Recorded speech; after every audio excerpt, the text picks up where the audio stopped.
And today, as we continue to talk about social emotional learning, we're going to talk about self-management today. We have spoken about self-awareness so far.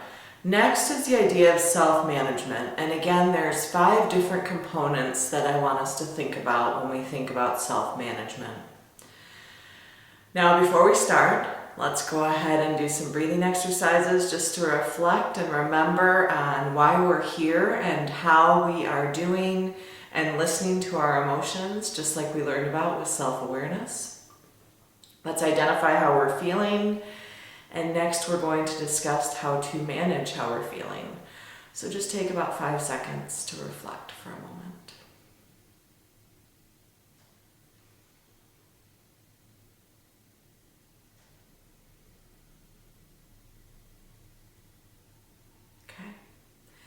So as we dive into self-management, let's first talk about the idea of impulse control.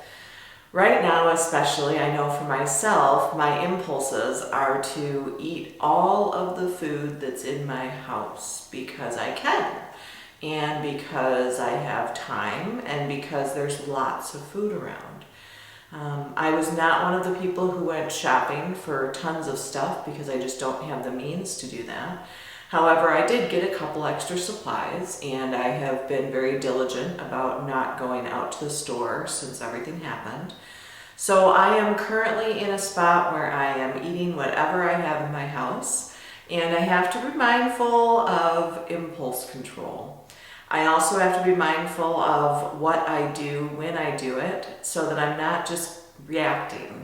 I want us all to think about the last time that we did something before really thinking about it and might have regretted it afterwards. For some of us, it's called putting our foot in our mouth or speaking before we think.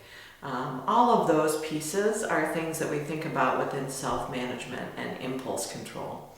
Especially right now, I know that tensions can be quite high in homes, especially if you're not used to spending quite this much time together. It sounds blissful for some, and for others, even those who have a great family and love each other tenderly, there is definitely some aggravation that comes with being with each other 24/7. That's why retired couples tend to retire on a staggered basis.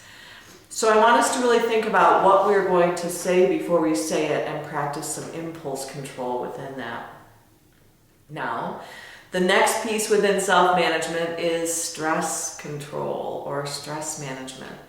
If you are like me or any of my friends or colleagues that I speak to often, stress is extremely high right now. Not just because of the social emotional component of the fear of the unknown, but also the fear of losing financial means and the fear of losing loved ones. So there's a lot of stress associated with that. And it's really important for us to do some self-care as well as some stress control and self-management around that. There are some things that we can control and there are other things we cannot. What we can control is self-isolation or self-social distancing to try and avoid getting ourselves sick and others sick if we happen to be sick and asymptomatic or even symptomatic. So it's really important for us to manage that stress the best way we can and control what we can rather than trying to control everything. And I know, at least for me personally, I am very much a type A personality with a little bit of control issues. So I find myself struggling with this quite a bit. But I'm here to say that once we can manage what we are able to manage and let go of things that are not in our control, our lives become a little bit less complicated. And right now, in these times, what we need is less complication. The next piece when we're talking about self-management is self-motivation. The next one with self-motivation goes really closely with goal setting.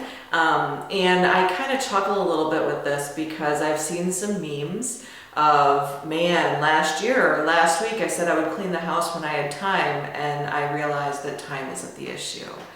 See, the issue is self-motivation and goal setting, realistic goal setting. It's not about having the time, because right now a lot of us have the time. It's about motivating ourselves and recognizing why we want to do it, right? So self-awareness as well as self-management, and recognizing why we're going to do it, and then setting realistic goals so that it can be accomplished appropriately. Saying that you're going to write an entire book in a weekend, probably not feasible.